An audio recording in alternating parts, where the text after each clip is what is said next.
कारक का उपपद विभक्ति सब लोग लिखेंगे। कारक का उपपद 9F 9F। कारक,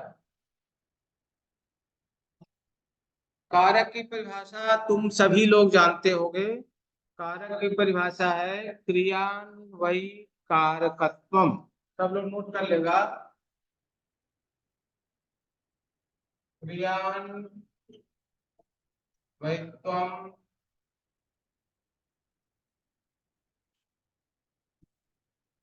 कारकम, क्रियान्वयित्वम कारकम, ये परिभाषा है संस्कृत में, जिसकी हिंदी है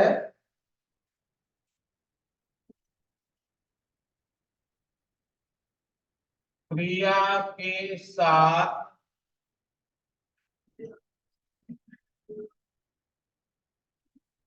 जिसका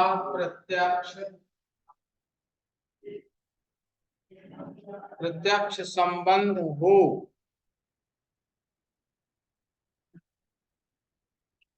उसे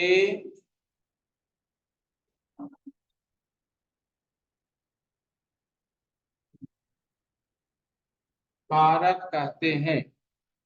ध्यान देंगे, क्रियान्वयित्वम कारकम, क्रिया के साथ जिसका प्रत्यक्ष संबंध हो उसे कारक कहते हैं।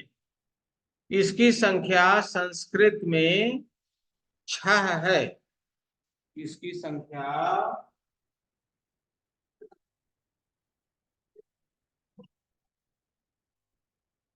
इसकी संख्या 6 है संस्कृत में।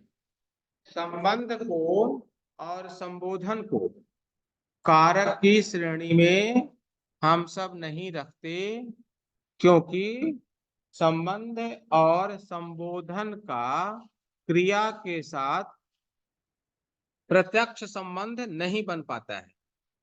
तो कारक इस तरह से 6 हुए। पहला कर्ता, कर्म, करण,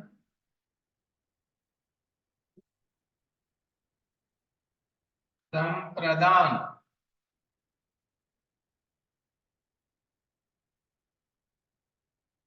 अपादान और अधिकरण। ये 6 कारक हो गए। इसके अतिरिक्त संबंध और संबोधन कुल मिलाकर 8 माने जाते हैं।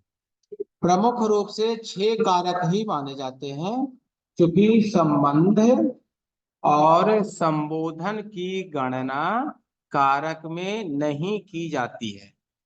आप देखेंगे जो क्लास 9 में पढ़ना है, क्लास 9 में उपपद विभक्ति जो है वह पढ़ना है। उपपद विभक्ति सबसे पहले हम लोग शुरू करते हैं द्वितीय उपपद। द्वितीय उपपद, द्वितीय उपपद।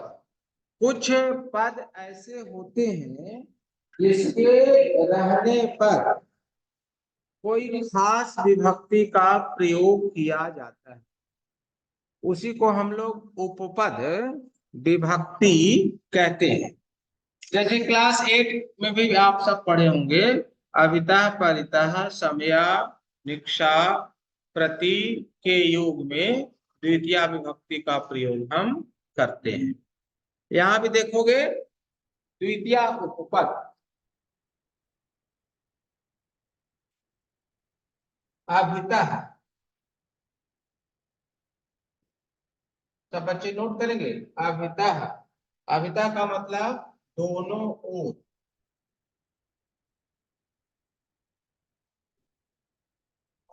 अभितः के योग में अभितः जहां पर रहेगा वहां पर द्वितीय विभक्ति का प्रयोग हम लोग करेंगे।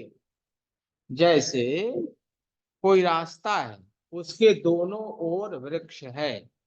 मार्ग के दोनों ओर वृक्ष है।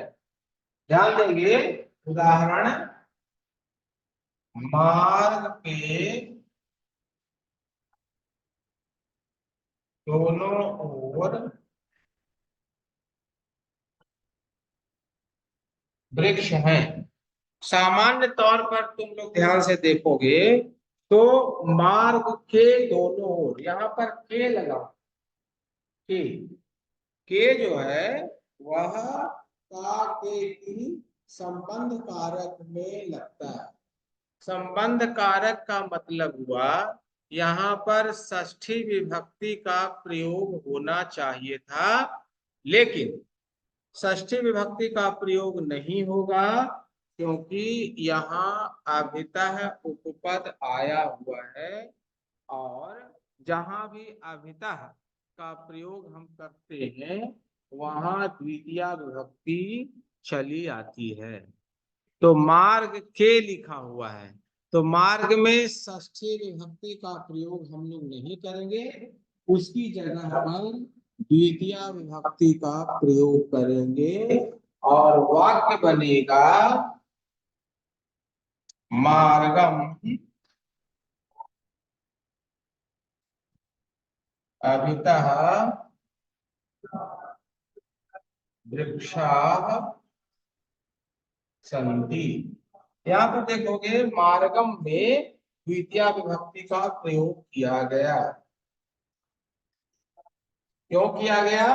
क्योंकि अभितः शब्द आया हुआ है, और अभितः के आने के कारण यदि अभितः नहीं रहता, अभितः नहीं रहता, तब मार्ग में, रास्ता शब्द में षष्ठी विभक्ति का प्रयोग होता, मार्गस्य,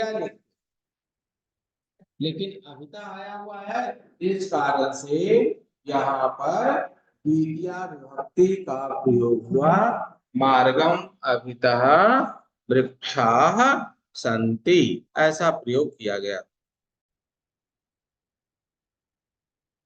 दूसरा होता है परितः, नोट करेंगे। परितः का मतलब होता है चारों ओर, चारों ओर। जैसे अभितः के योग में द्वितीया विभक्ति का प्रयोग हम लोग किए, उसी तरह से परितः के प्रयोग में, यानी जिस वाक्य में जिसके साथ परितः का प्रयोग किया गया रहेगा उसके साथ आपको द्वितीया विभक्ति लगानी है। यानी जैसे ही परितः आएगा आपको द्वितीया विभक्ति का प्रयोग करना है। जैसे मान लो मंदिर है, मंदिर के चारों ओर, चारों ओर वृक्ष, मंदिर के चारों ओर वृक्ष है, विद्यालय के चारों ओर वृक्ष है, तो विद्यालय में, मंदिर में द्वितीया विभक्ति का प्रयोग हम लोग करेंगे। जैसे विद्यालय के चारों ओर वृक्ष हैं, यहाँ पर देखिए के लगा हुआ है। सामान्य तौर से का के की जहां पर होता है वहां पर हम लोग षष्ठी विभक्ति का प्रयोग करते हैं। जहां पर भी का के की होता है, मान लो राम का भाई, राम के पिताजी, तो यहाँ पर षष्ठी विभक्ति का प्रयोग हम लोग करते हैं। लेकिन चारों ओर जो लिखा हुआ है, चारों ओर की संस्कृत परितः होती है, तो जैसे ही परितः शब्द आवे आपको षष्ठी विभक्ति नहीं करनी है, उसकी जगह पर द्वितीया विभक्ति का प्रयोग हम करेंगे। प्रयोग हो जाएगा विद्यालयम। देखिए विद्यालय में द्वितीया विभक्ति आती है, द्वितीया। परितः हो गया विद्यालयम परितः वृक्षा सन्ति, वृक्षा सन्ति। यहाँ पर ध्यान से देखेंगे विद्यालय के चारों ओर वृक्ष है। विद्यालय शब्द में द्वितीया विभक्ति का प्रयोग हम लोग किए, चूंकि पारिता के योग में द्वितीया आती है, षष्ठी विभक्ति का प्रयोग द्वितीया की जगह पर नहीं हो सकता, इसलिए हम लोग द्वितीया विभक्ति का प्रयोग किए। देखिए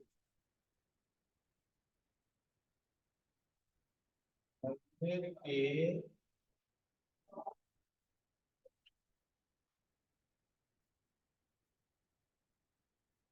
चारों ओर मार्ग है।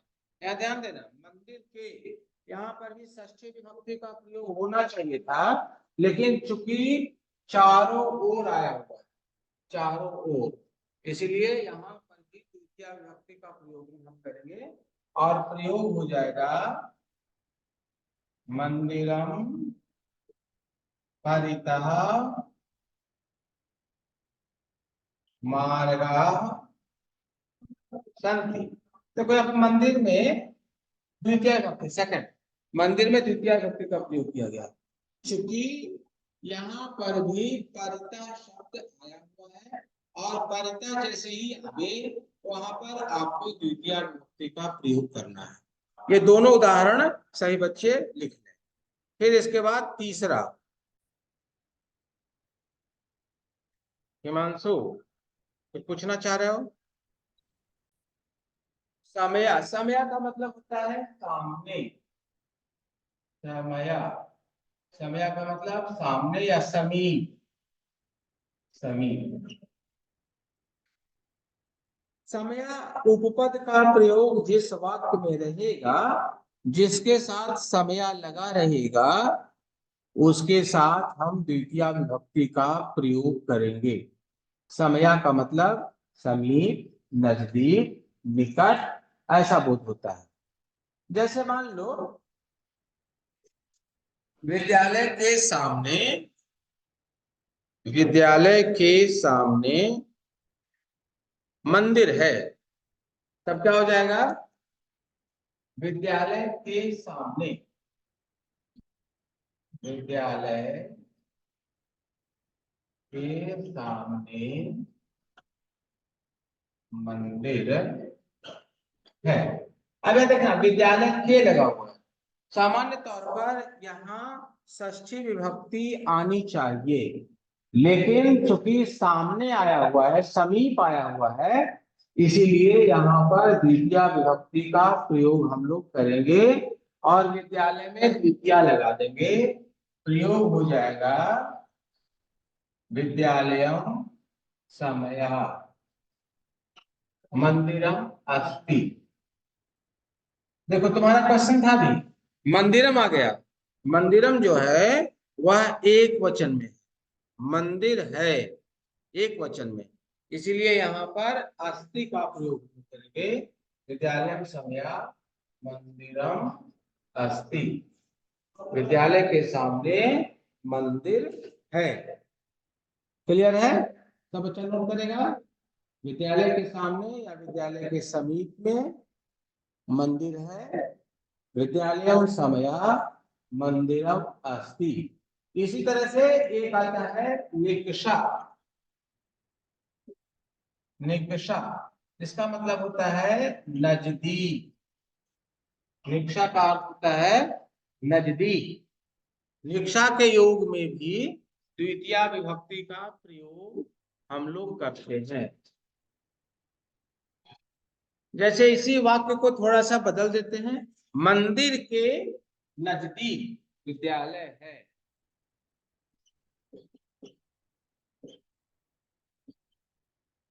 नजदीक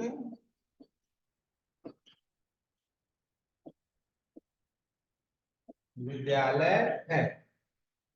इसको कौन बच्चा बतावेगा? आंसर बताओ। मंदिर के नजदीक विद्यालय है। मंदिरम निकषा विद्यालयम अस्ति। वेरी गुड, बहुत सुंदर। विद्यालयम निकषा, मंदिरम निकषा, मंदिर के नजदीक, तब हो जाएगा मंदिरम निकषा। अब देखो विद्यालय एक वचन में, इसलिए यहाँ पर भी हम लोग अस्ति का प्रयोग करें।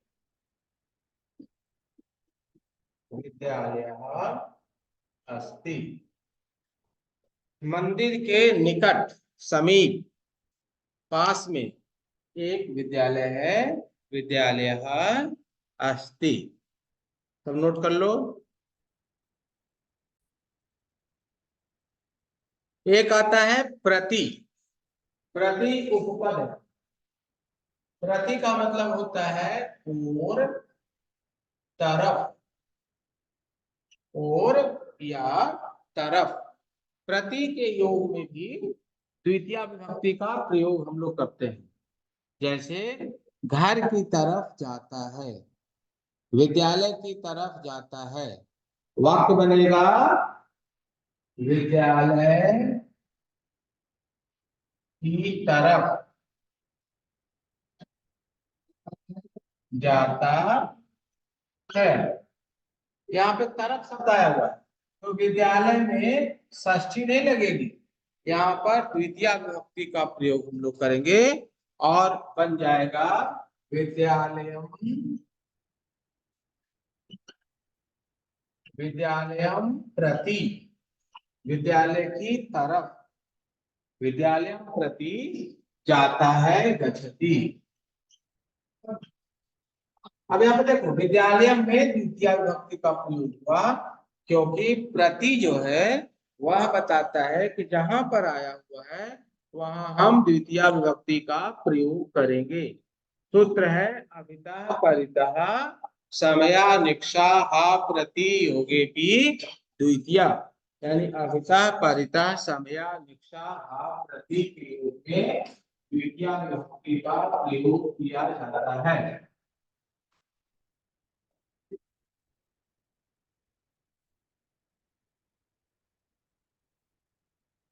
नोट कर लिया।